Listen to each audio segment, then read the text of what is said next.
Hi everyone, you've somehow stumbled into the dark recesses of the internet, the Vegematic Deluxe Show. So welcome to it. Welcome to the Vegematic Deluxe Show. Welcome. Step right in.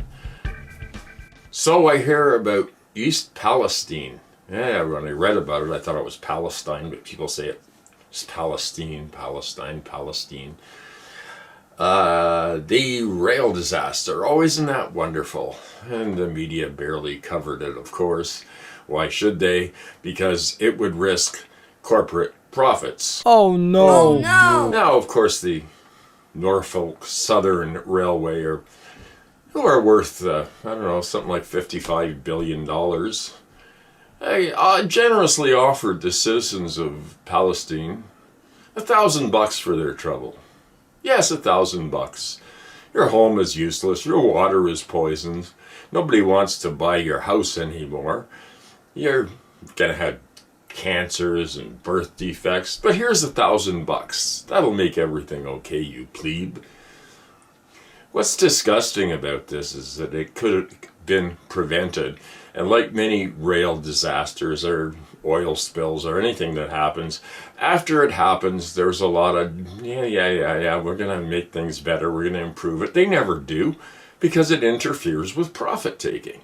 And anything that interferes in profit taking is not going to fly. Now this company is worth billions and billions of dollars, and they offered $1,000 to people whose lives were inconvenienced. Yes, inconvenienced.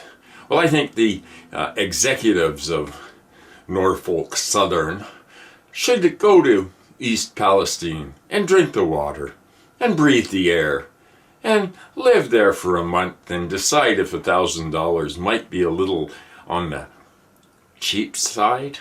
I'm just saying.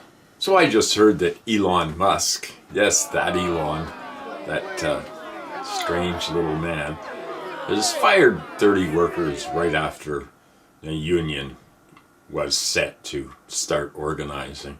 So this is just typical of what's going on with these mega rich corporations, Amazon, and those disgustingly huge monopolistic capitalistic crap, that there's not enough money for them.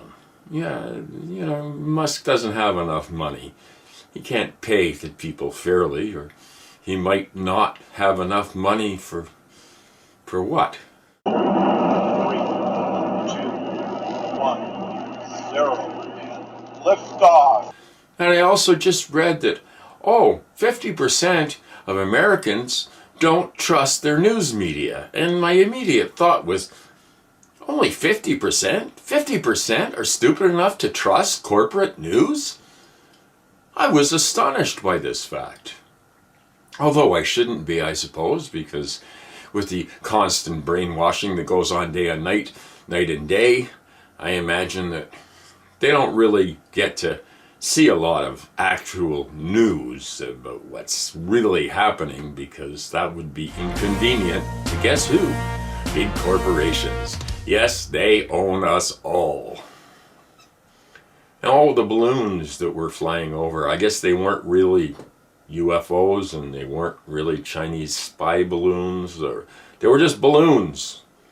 This was 24/7 coverage of the balloons, and they shot it down with a $500,000 missile, but they missed, so it was $1 million to shoot down a weather balloon. Now, of course, there was no coverage of the 500,000 Spaniards who were protesting in the streets because of the privatization of their healthcare system. That's just not news. No, huge protests are never news. It's only when the elite are flying up into space that it's news, or balloons that are flying across the sky, wreaking havoc. People don't trust network news anymore. Oh, yeah, well, could it be they've lied to us for so many years and nobody trusts them anymore?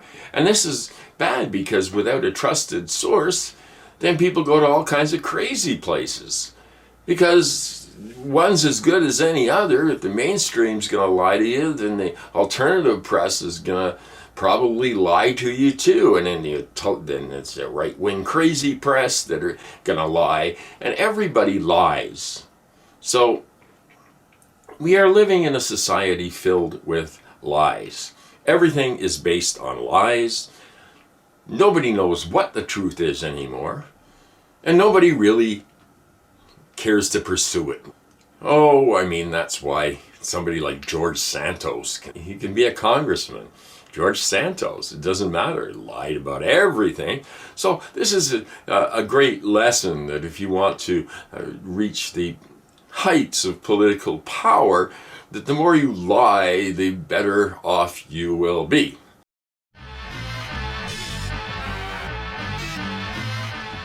It just goes on and on and on, and it's all about money. Yes, deregulate everything, because things work better when they're deregulated. Trains. Yeah, you look at trains in Europe and trains in North America where the free market has full reign. I mean, it's pathetic. It's like stepping back into another century. It's like going back in time to the 1950s. And yet, free market always does things better, right? Yes, government is the problem. Too much government. That's what we need to be afraid of. For God's sakes, anything that's privatized is turned to shit in this country. The post office in England, too, is actually going on strike, and good for them. The labor upheavals in England are out of this world. We don't really hear a whole lot about them on the mainstream news because they just don't think it's important. That stuff offends their advertisers, and as long as they keep the gravy train going and people eyes glued to the television. Do you really think Tucker Carlson believes the shit that he actually promotes, the bullshit that he spouts every night? I think he must go home and say, man, I have to lie constantly for a living. Doesn't it ever get to him? Sure, he gets millions of dollars for lying. Professional liars are very well paid in our society. But don't they ever question? Why am I lying? Of course, you hear about guns. There's the mass shooting of the day is becoming a regular thing. But we're told, no, you can't have gun legislation because my freedom demands that I'm going to protect myself from a tyrannical government. I can tell you idiots something. If a tyrannical government ever wanted you, they have way bigger guns than AR-15s. They have things that'll just blow you away from thousands of miles away. So that's no excuse. So I hear that the good folks in the Republican Party down in the States, they want to raise the age of Social Security. They want to make you work till you're 80, 90 and then drop dead. Conservatives are always trying to do this, get people to work longer. Yeah, because I want to spend my golden years as a Walmart greeter, because that would be fulfilling for me and cap off my life's experience. So thank you for all you conservatives wanting to raise the retirement age for us old folks. We really appreciate it because we're still valued members of society.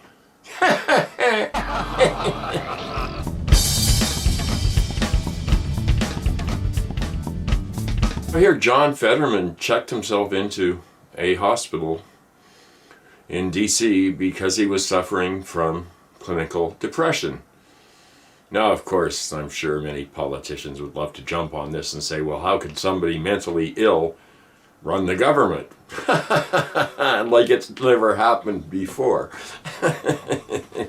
But aside from that, here's to his courage. The more people are willing to talk about it and not feel shamed by a thing that millions of people are stuck with, And if you're not very intelligent, you won't be depressed because you won't realize the shit that we're all in. But if you are reasonably intelligent and compassionate, then you're in big trouble because you're gonna be crazy. One way or another, you're gonna be crazy. It can't be helped. Because I have suffered from depression, and I can tell you that it's not a picnic, and that anybody that thinks they understand it, that hasn't experienced it, is full of shit. So that is my little mental health thing for the week. Plastics. Everything's made from plastics. Probably one of the most toxic inventions of the 20th century. Plastics. Yes, plastics have enabled us to wrap everything in films of oil and preserve them for a couple of days in your fridge before you throw them out. Grocery stores, they're getting worse. I wanted to buy some grapes the other day. They're all in these plastic containers. I don't want the container. So I was thinking that the next time I'm going to get to the cash with one of their plastic containers and pour it into a paper bag that I have with me and leave the plastic there. You imagine the effect we could have if everybody shopped like that? No, I don't want the plastic. No thanks. You deal with it. Everything, wrap it in plastic. It's as if we don't know. It's as if humanity has hit a brick wall of stupidity that is just exploding. It's just stupidity, stupidity, stupidity. The stupidest people, the worst people, are the most powerful people in this backwards, bizarro world that we find ourselves living in. They twist everything. They twist religion, whatever religion that you are or believe, any spirituality. They try and poison it with hate, viciousness, racism, and on it goes. Because somebody's different. Oh, they're different. They're dangerous because they're different than me. They don't eat Wonder Bread for lunch. So that's about it for another Saturday. Thank you for tuning in, clicking on, turning on. And thank you for letting me babble in front of a camera and imagine that I'm making some infinitesimal bit of difference in this screwed up universe. Oh, thanks for the comments. I always am very grateful for all the nice comments. And don't forget to do something with your thumb and click on the little thing and all that stuff. You think it would help? You think maybe my message isn't advertiser friendly? You think that?